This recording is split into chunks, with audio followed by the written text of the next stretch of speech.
どうも、ワンピースの謎を解く仮面 YouTuber、ゆれてなんぼのゆでろんです。ありがとうございます。いいね。チャンネル登録してね。今回考えたいのは海面上昇、そして空白の100年。さらにやっぱり全世界の凍結です。3年間考えてきた考察のほとんどがつながるかもしれません。一緒に考えていきましょう。よろしくお願いします。ただしまだ最新話1089話まで読んでいない人は大いネタバレを含む内容です。今すぐ動画をストップさせてください。よろしいでしょうか？行きましょう。1089話ではルルシア王国に放たれた古代兵器の攻撃によって世界の海面が1メートル上昇しました。それこそがリリーのセリフ、沈みゆく世界に夜明けの旗を掲げ、世界はすでに海に沈んでいるのか、Twitter の DM で教えていただきましたが、1055話で語られたワノ国の壁の話、この図をよーく見ると、なんと旧ワノ国の近海の海面は数十メートル上昇しています。つまり旧ワノ国が高い壁を作った理由は海に沈むから。それが沈みゆく世界。それでは900年前世界が海に沈んだなら、そのヒントはロングリングロングアイランドでしょうか。リング状の一つなぎの島、ロングリングロングアイランド。通常は海に沈んでいます。これがヒントでしょうか。つまりある意味で全世界もこのように沈んでいる状態か。だからワンピースの世界は複数の島々がポツンポツンと点在しているだけ。グランドラインは一つの大きな大陸だった可能性すらある。それならばいつの日か、それらの島々は一つになり得る一つなぎ。4つの海が一つになる3時の夢、オールブルー。これも一つなぎの大法だと考えましたが、それだけではなく、いくつもの島、大地が一つになるオールバースもあり得る。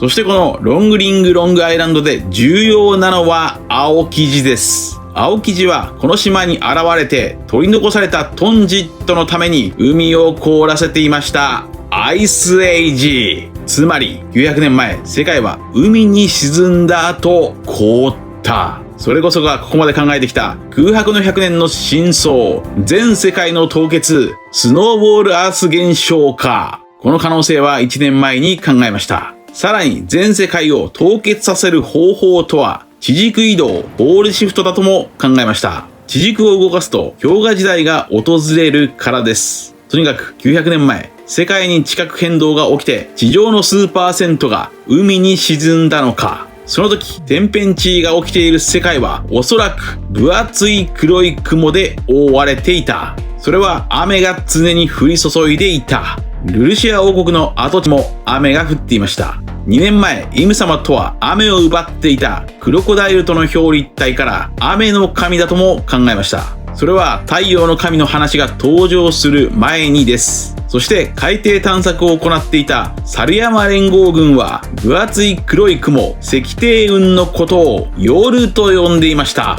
そう、世界がもしも分厚い雲で覆われていたなら、それは夜。世界は夜。だからリリーたち D はドーン、夜明けの旗を掲げた。沈みゆく世界に夜明けの旗を掲げ、これこそが D の意志でしょうか。D の意志の語呂合わせは D の意志。1014話の残雪の菊之丞のセリフは、残雪溶けゆくならばきっと夜明けが近うございます。雪、残雪。世界は雪にも覆われていた。空が白いと書いて空白。それは地軸が動いたことで氷河時代が訪れたのか。地軸移動による氷河時代の訪れは以前も紹介したようにミランコビッチサイクルと呼びます。そんなサイクルの語呂合わせはサイクル。319はアイスエイジ。900年前から800年前まで世界は100年間凍っていた。それこそが空白の100年の正体、全世界の冬眠でしょうか。以前も考えたように900年前のヒントは900年前イコール900話。900話、バッドエンドミュージカル。海に沈んだドクロの旗。それは D、夜明けの旗か。さらにそれはドクロの島、ジャヤも表すのか。そして口の中に食われた墓場はラフテル。1年前、ビンクスの酒とは墓参りの歌であり、ラフテルにはお墓があると考えました。そして世界政府が結成されています。その王たちは地上から標高5000メートルの偏僻な場所、聖地マリージョアへ移動しました。それを表しているのが900話で空を飛ぶビッグマムか。さらにツイッターで今年の2月に考えましたが、900話のウェディングケーキとはマリージョアのことです。は？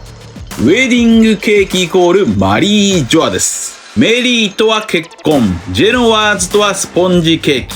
メリー・ジェノワーズ。このメリー・ジェノワーズと一文字違いがマリー・ジョア。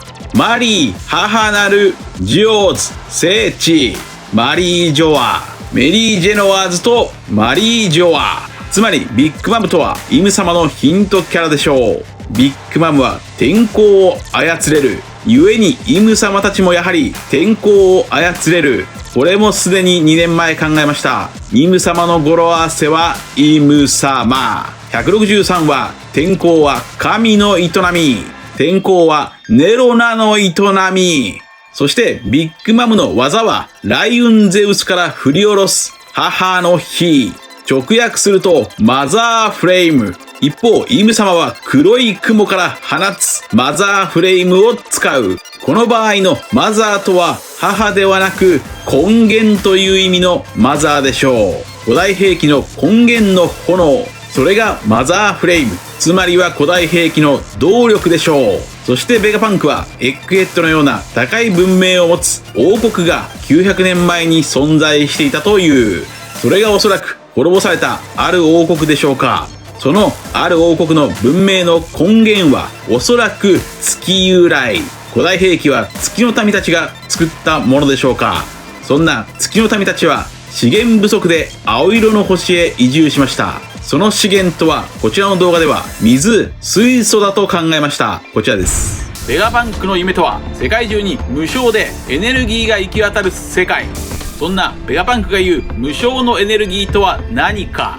それはおそらく地上の太陽と呼ばれる核融合発電でしょうか。核融合発電とは現在の原子力発電とは異なるものです。原子力発電はウランやプルトニウムなど希少で危険な放射性物質を使って発電しますが、核融合発電なら水素やヘリウムといった地球上に広く存在する物質を利用して発電するので、資源不足が発生せず暴走事故も起こらず安全性が高い発電方法だそうです。それは地上の太陽とも呼ばれている太陽について考えましょう。太陽は何からできているのか。それはほぼ水素からできています。太陽の 92% が水素。つまり太陽とは水素からできている。そして水素は海水から得られますから、資源は無限大。水素で核融合発電すればまさに無償のエネルギーが実現できそうです。ベガパンクの夢はブルー水素エネルギー。全世界で開発が進む水素エネルギー社会でしょうか。いわばその社会はオールブルー。そして1089話ではエッグヘッドに融合炉があることが発覚しています。融合炉とは核融合炉。それは水素から電気や核兵器を作れる地上の太陽です。ウランやプルトニウムから核兵器を作るには分裂炉を使いますから、融合炉イコール水素利用でしょう。つまりこの考察はほぼ合っているでしょう。古代の動力イコール水素エネルギー。するとやはり考えたように月の資源不足とは水不足なのか。それでは次に海面が上昇した理由を考えましょう。海面が上昇する理由は2つあります。一つは我々の世界の問題と同じ海水の熱膨張。温暖化によって海水が温まれば水の体積が増える上に南極の氷も溶けてしまう。北極の氷はもともと海に浮いていますから、氷が溶けても海面上昇はしませんが、南極の氷が溶けたらそれは結局南極です。つまりプラスアルファ、水が増加してしまう。この熱膨張は1060話でルルシア王国が消滅した後、断水渦が現れていたことから、小田先生はこれをもちろん知っている。しかし、世界の海面を上昇させるには、とんでもない熱量が必要ですから、これはあまり現実的な話ではない。つまり南極の氷が溶け出しているわけではない。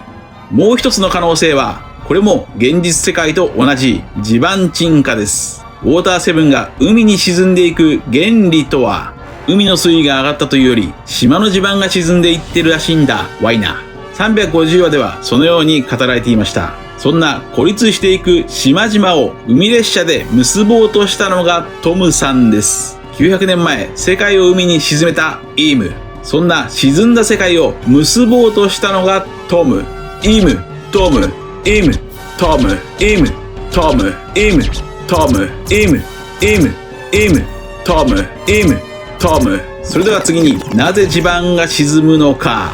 地盤沈下は地下水を過剰に吸い上げると起きると言います。水です。水不足はアラバスタでもワノ国でも描かれてきました。さらに、ローの隠された名前、ワーテルとは水です。そんな地下水を過剰に汲み上げれば、地盤沈下が発生して大地は沈みゆく。つまりイム様たちは地下水を汲み上げすぎているのか。これは考えても今はよくわかりません。そんな水の語呂合わせは水。32話は大凶。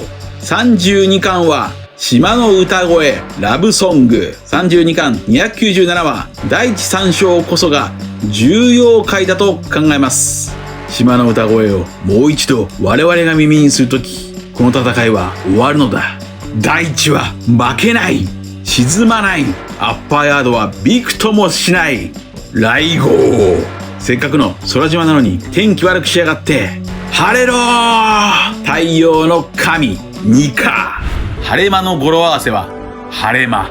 800話です。800話はドレスローザ編の終わり、麦わら大船団が結成され、ナレーションでは瓦礫のち晴れと語られました。ドレスローザ編は前回の動画や過去にも考えた通り、800年前に繋がると考えており、800年前の晴れ間を嘘800に変えたのが天竜人イム様であり、それをルフィが再び晴れ間、世界を夜明けへ導くのでしょうか。太陽の神ニカルフィは晴れを生み出すとずっと考えてきました。そしてイム様は雨や雪や夜を司るのか。さらに黒い雲イコール夜ならば、世界の夜明けとは世界に晴れ間を生み出すことでしょう。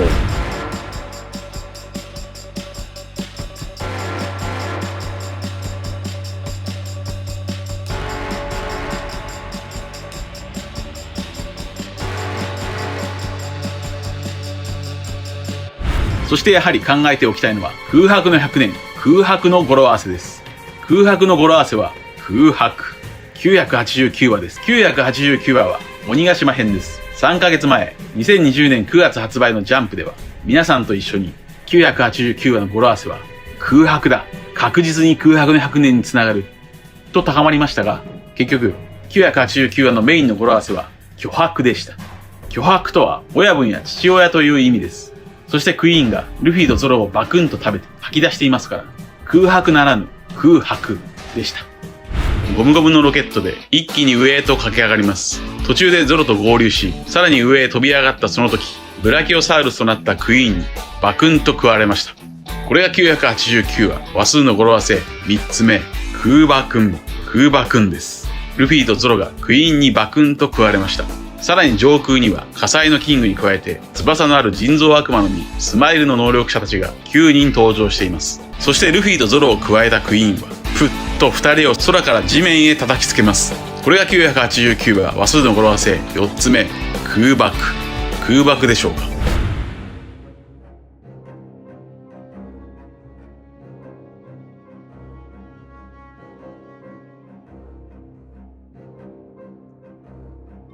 通信部、よく聞け。お前たちは何も探知していない。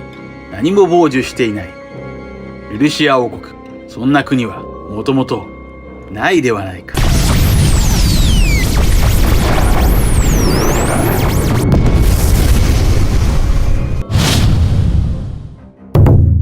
チャンネル登録やコメントよろしくお願いします。